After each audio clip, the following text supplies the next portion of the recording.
Et parfois, le gouvernement rétablit certaines choses. Aujourd'hui, le gouvernement se présente devant vous avec comme objectif de rétablir l'aspect obligatoire du formulaire long de recensement, un élément qui a été aboli il y a un peu plus d'une année de cela.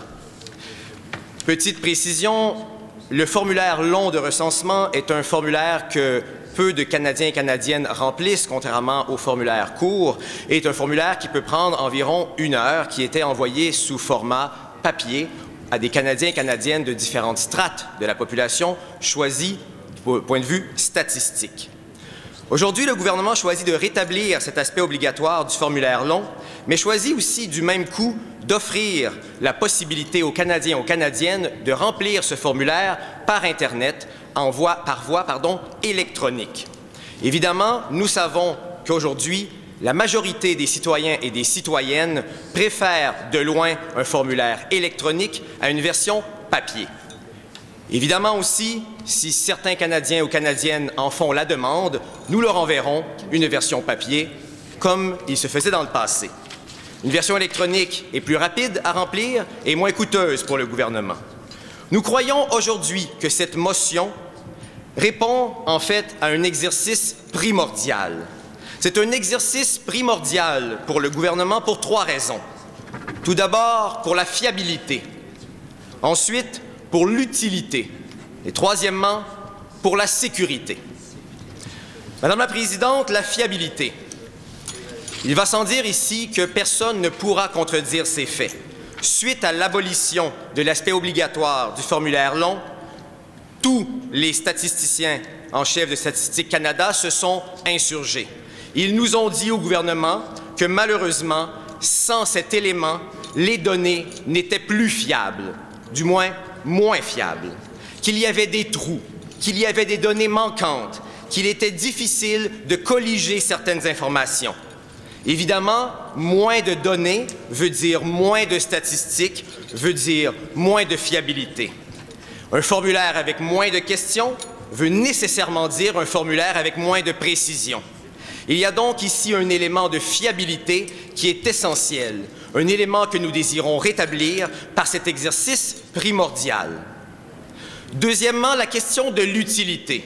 Beaucoup de gens aussi nous ont parlé. Les entreprises, pour l'économie, pour connaître les habitudes des Canadiens et des Canadiennes, les décideurs publics à différents gouvernements, différents paliers de gouvernement, qui utilisent ces données pour prendre des décisions. Évidemment, en recherche, en sciences, dans le domaine de l'éducation. Malheureusement, beaucoup de ces acteurs doivent aujourd'hui payer pour obtenir ces informations via des firmes privées. Et plusieurs personnes payent plusieurs fois de multiples montants pour récolter les mêmes informations qui étaient auparavant distribuées gratuitement. C'est cela l'utilité, Madame la Présidente. Aussi, l'utilité pour des données de santé publique.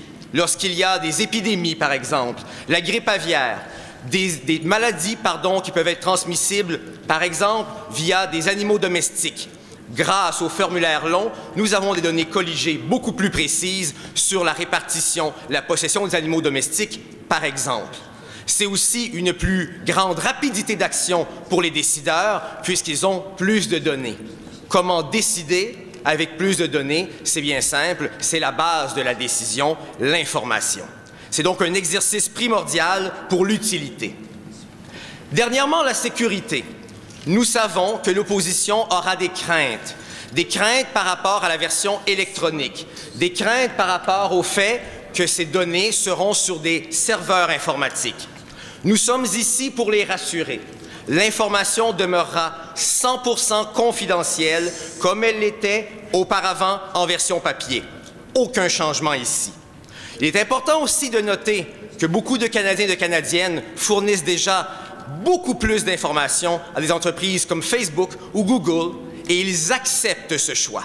Il n'y a donc pas ici de crainte à avoir et nous tenons à rassurer l'opposition. Seulement les données sont colligées, aucune information personnelle ne sont conservées. Aujourd'hui, nous agissons pour cet exercice primordial soit de rétablir l'aspect obligatoire du formulaire long de recensement et nous sommes fiers d'agir en ce sens au gouvernement. Merci. Merci. J'appellerai maintenant le chef de l'opposition pour son temps de parole de 5 minutes, première et 30 dernières secondes entièrement protégées.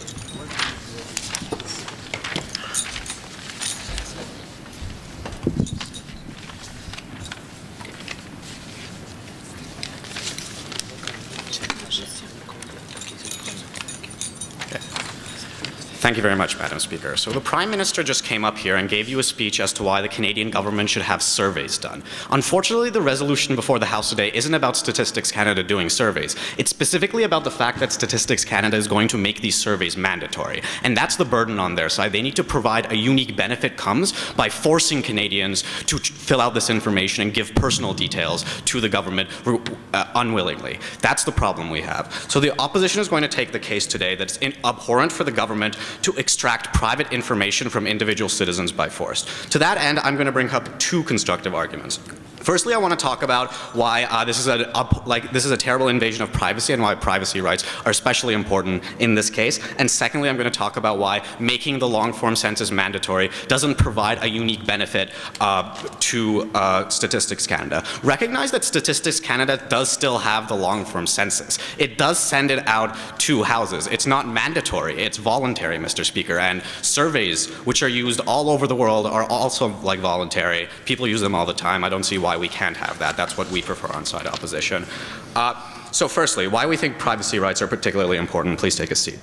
Firstly, we think that all these questions, the questions that are going to be set by Statistics Canada are going to be set by bureaucrats, right? It's not going to be elected politicians who decide what information Canadians need to give up to the government. What that means is individual citizens don't have recourse in terms of what information they're being forced to give to the government. We think that's particularly pernicious because it removes the agency of people to actually just live private lives and don't have recourse if they feel wronged in any way.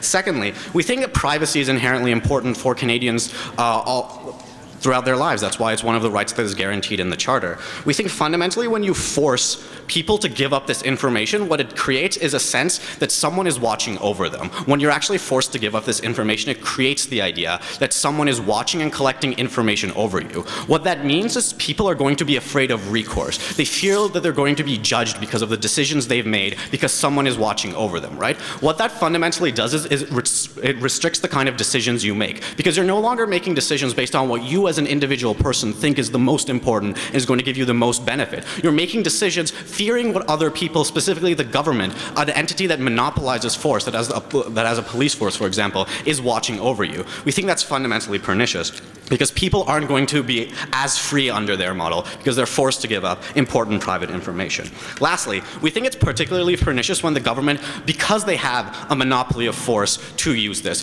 I think it's problematic that the government didn't actually say what kind of penalty they were going to have when someone refuses to fill out the long-form census, right? Are they going to put up jail time, for example, right? We think that's fundamentally harmful. But let's give them the benefit of the doubt, right? Let's say it's even a fine, right?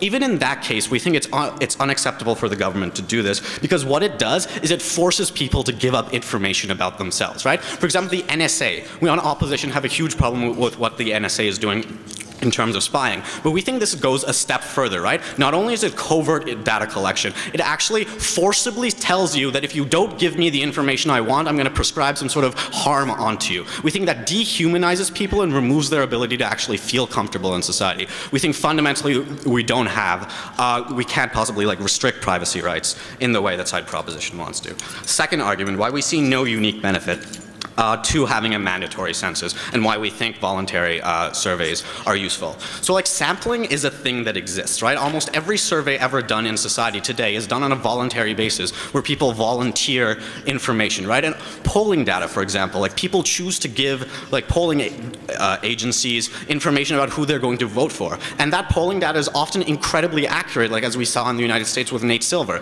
Statistics is a field that has actually optimized the ability to collect information by voluntary sources. So we don't actually see a unique benefit coming from what side proposition has proposed, right?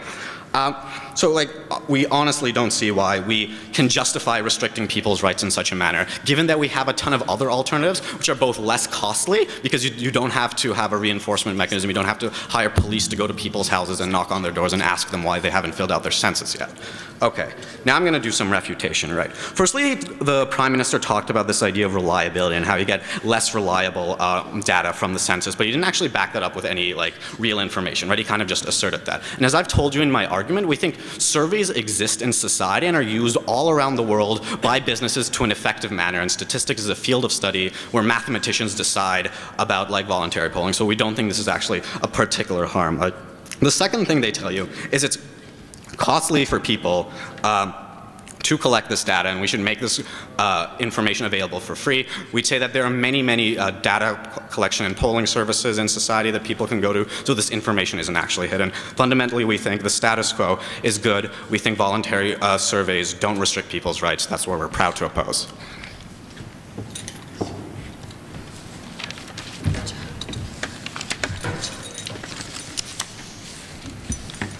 Merci. J'appellerai maintenant le premier député pour son temps de parole de 3 minutes, les 30 premières secondes entièrement protégées.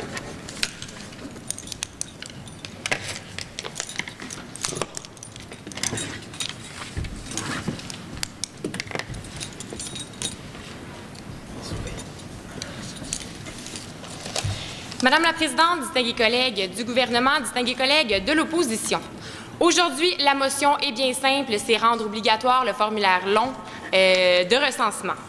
Comme mes collègues l'ont mentionné, c'est un exercice qui est, selon nous, primordial au niveau de la fiabilité, de l'utilité et de la sécurité. Donc, je vais tout d'abord revenir sur ce qui a été dit du côté de l'opposition, puis ensuite m'attarder à ce qui a été dit de nos arguments au gouvernement. Donc, pour commencer, on nous a accusés à maintes reprises de vouloir forcer les citoyens à donner des informations sur leur vie privée. On dit que ça va brimer justement cette vie privée-là. On nous dit que ce n'est pas au gouvernement de décider quelles informations les citoyens veulent donner. Est-ce que je dois rappeler au gouvernement, à l'opposition, pardon, que c'est le gouvernement qui se charge de prendre des décisions qui sont bonnes pour la population? On parle ici du domaine de la santé, du domaine de l'éducation, et c'est avec des informations du genre que le gouvernement peut prendre des décisions éclairées et des décisions qui sont bonnes pour le citoyen. On nous a également accusés de vouloir forcer, donc ces mêmes citoyens, encore une fois, dois-je rappeler encore une fois à l'opposition que présentement les formulaires de recensement sont obligatoires. Par la suite, donc on dit que ça restreint le citoyen dans ses décisions. Comme je l'ai mentionné, qui prend les décisions pour le gouvernement, pour les citoyens, c'est le gouvernement. C'est important d'avoir des informations pour prendre des décisions éclairées. On nous a également dit que ce n'était pas au bénéfice, que ce n'était pas bénéfique. Pour Statistique Canada, on nous dit « tout le monde utilise les données tout le temps ». Eh bien, tout le monde tape n'importe quoi sur Google à longueur de temps, Madame la Présidente, et ça ne veut pas dire que ces informations-là sont pertinentes. C'est important en tant que pays d'avoir des informations qui sont justes, qui sont véridiques et qui sont fiables, afin de pouvoir avoir des indicateurs économiques notamment, qui le sont tout aussi. Ensuite, pour ce qui a été dit de notre argumentaire, nous avons mentionné que c'était dans un souci de fiabilité que cet exercice primordial serait adopté. On nous a dit, et je cite, « Les statistiques ne sont qu'un domaine d'étude », donc on nous a mentionné les mathématiciens.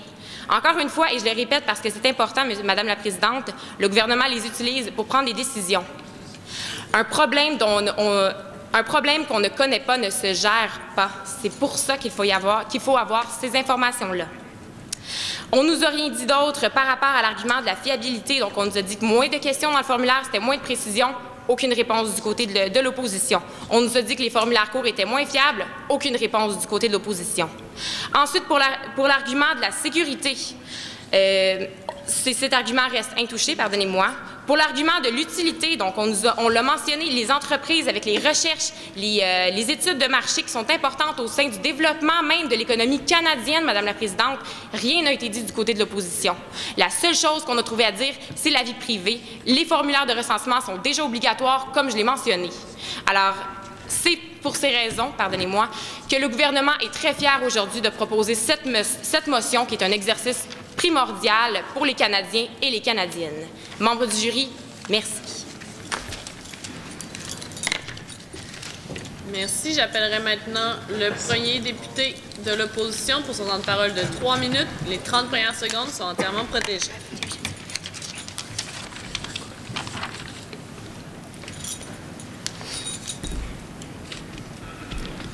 Thank you, Madam Speaker. I think we understand what kind of society, what kind of principle the government wants to facilitate when they start their speech by saying that the government knows what's good for people. Unfortunately, when it comes to their kind of model, it's not the government's intention. It's how people react. And frankly, people are not going to react in the way the government has this utopia that they're going to willingly give detailed 10-hour information in a long-form census. I'm sorry to disappoint them. That's far from the truth. Though I'm going to bring you up with one point today and finish off with a quick refutation. So the first point I'm going to bring off, and the only point I'm going to bring up, is that we think that voluntary information is good information. That when you strip our own citizens away from options, when you impose their behavior based on repercussion of fear, let's say fines in their example, that you are tainting the results, that you are not getting a clear picture of the population because these participants are being forced to participate, and they don't know what's being done with the information. It's a 10-hour-long information. People have very busy lives. They're not going to sit down and take the time to put down genuine information. Even if I grant them that the fear is eroded, which I have many problems with, I'll get to in a second, that it's still a very, very, very menacing task. It's that you have to convince that there is a unique benefit that they failed to do. They failed to talk about it. They failed to address my partner's contention that you need to prove that there is a unique benefit to making census is mandatory, a unique benefit which outweighs the economic cost, the labor cost, the time constraints of our own citizens. I've yet to hear about that. So, what is the implication of my main point? So when we have tainted information, the information becomes futile. The return on investment is zero. Their model becomes useless. This motion becomes useless because we are no better off than we were before. In fact, we're worse off, I would argue, because we have less quality information that we spent more money on and more energy on. We take quality over quantity any day of the week.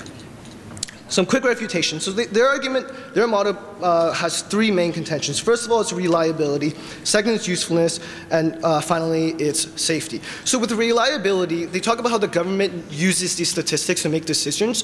However, the unfortunate scenario is that they're going to be using tainted statistics. So even though we don't like the government snooping on us, if we were to grant them that, to allow them snooping, they would be snooping on wrong information. It wouldn't be an actual representation of Canada's population.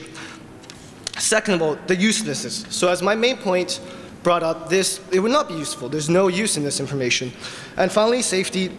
Just as my partner brought up, just as the Canadian government spy agencies guaranteed us they're not working with NASA, the truth is, sorry, NSA, the truth is far from the actual scenario. So what have I told you today? So I told you that voluntary information is good information, and that we want to live in a society where we don't, to give our own citizens options. We are more than proud to oppose this motion for freedom, to save for economic efficiency, and for labor efficiency, and for usefulness.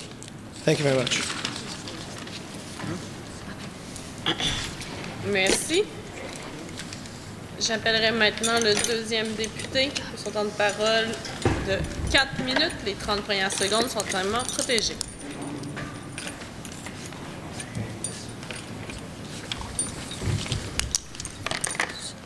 Madame la Présidente, distingués collègues, d'abord, je commencerai avec une question, si vous le permettez.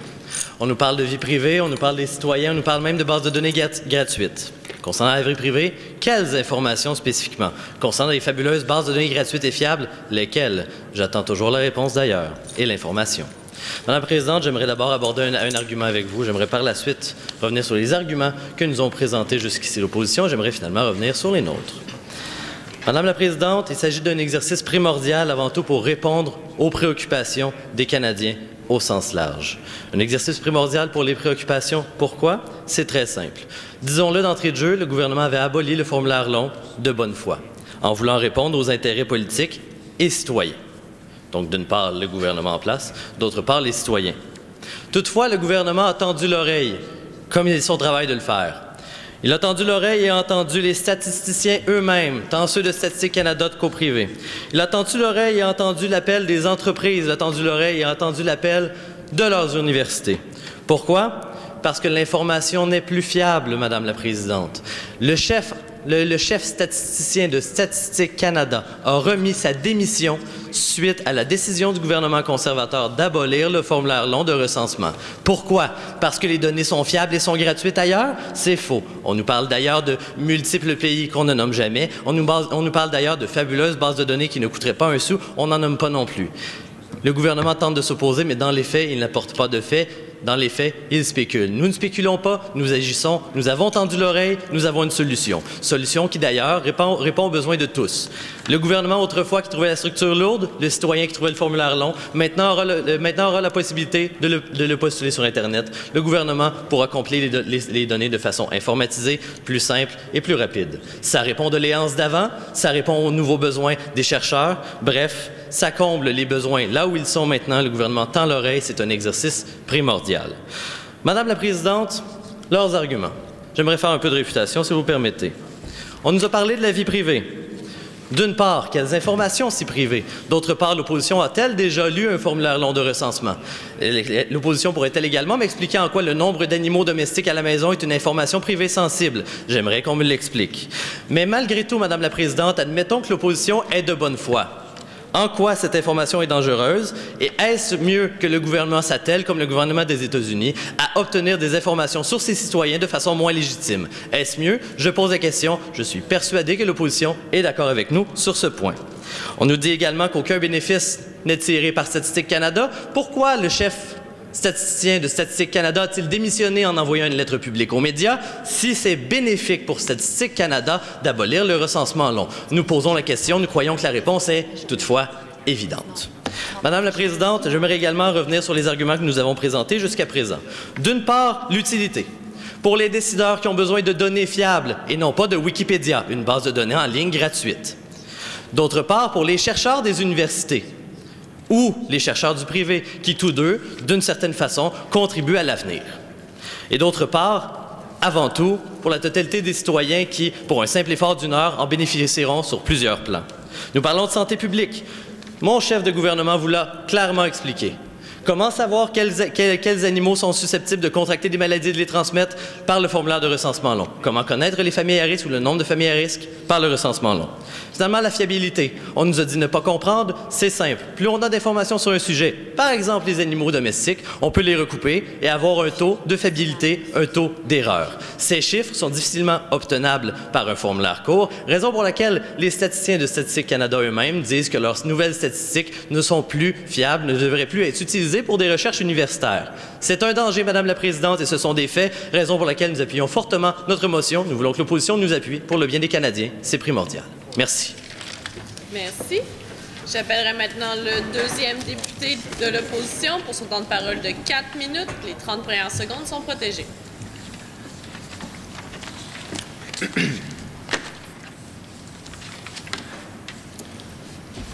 Thank you, Madam Speaker.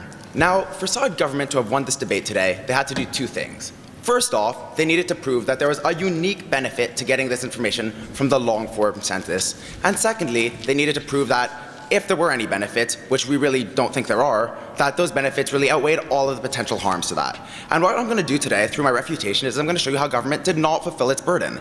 So the first point that we brought forward on our side of the House was this whole notion of having no proven benefits. Now, what side government really tried to bring forward often and often again was, well, we need this information because it's reliable and it's important, and our government's going to use it to do all these great things. And then one of the pieces of information that they cited that they're going to collect from you, from me, from every single Canadian is how many pets you have at home. I'm sorry, but that's not reliable, important information that the government needs to know. I'm sorry, that has no bearing, and there's no reason why we need to force people to talk about their pets. I'm sorry, what we have today is you have a short-form census where the government gets the information they need to, I don't know, say, draw electoral districts or something. And like that we say is okay because it's important for our democracy. But knowing how many pets you have at home, I'm sorry, that's just not important information, not at all. Now, the second point we kind of brought forward was this whole notion of privacy rights. Now, the main clash on this point was where they brought forward the whole notion of security. And they're like, you know what? Oh, but the information is safe, it's secure information, it's going to be confidential. But I'm sorry, Madam Speaker, but are we really going to pretend that confidential information never gets out? I mean, I'm sorry, but I'd say Julian Assange and WikiLeaks have proven that no information is ever completely confidential. And why would we even want to get the risk of this information getting out when it's not even important to begin with? Now, I guess the third point we brought forward was that how if you're giving voluntary responses, you're getting much better information. You're not getting, younger people trying to just, fill out their surveys and just finish it off. You're getting people who want to spend time on it, who want to, do what's best, who want to really make a difference through their information if they want to.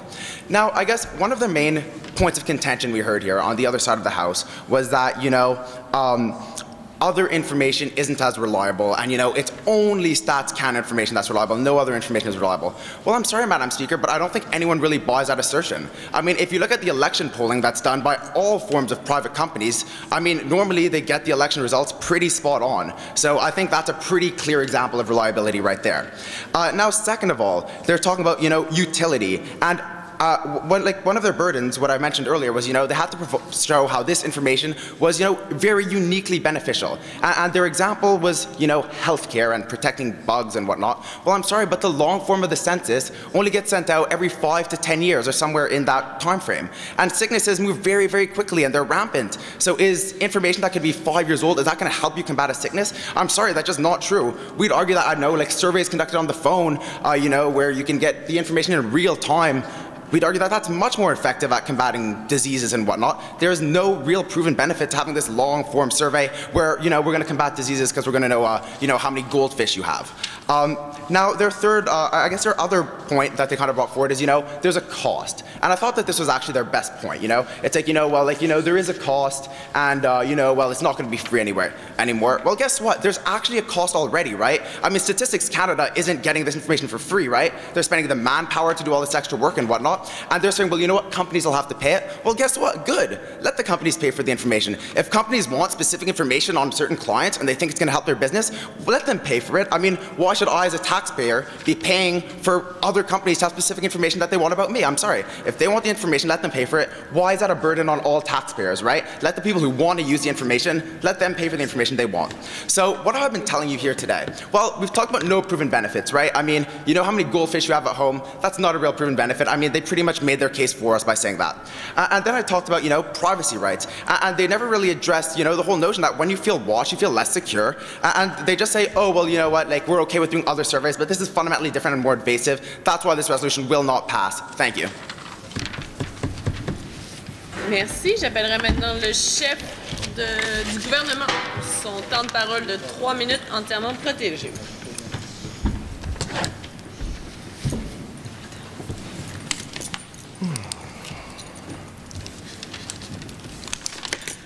Madame la Présidente, distingués collègues de l'Assemblée, aujourd'hui, tout d'abord, 2 petits points importants. L'opposition nous a posé comme question, mais que se passera-t-il si quelqu'un ne remplit pas le formulaire? Nous renvoyons l'opposition à la loi qui existe déjà et qui a été suspendue au moment de la suspension d'obligation du formulaire long et aux amendes et poursuites qui y sont déjà prévues. Nous rappelons aussi à l'opposition que le gouvernement l'a affirmé lors de l'abolition du recensement long que à peu près jamais ces mesures coercitives ne sont nécessaires parce que dans presque tous les cas, sinon dans tous les cas, les citoyens sont fiers, contents d'aider le gouvernement ainsi que Statistique Canada. Voici pour la première question. Deuxièmement, l'opposition semble, dans son discours, dire que nous n'en faisons pas assez. Dire qu'aux 5 ans, c'est trop long, qu'on devrait en fait faire un formulaire long à chaque année. Mieux, le faire par téléphone pour rejoindre directement 1,5 million de Canadiens à chaque année ou pourquoi pas à tous les mois. Nous disons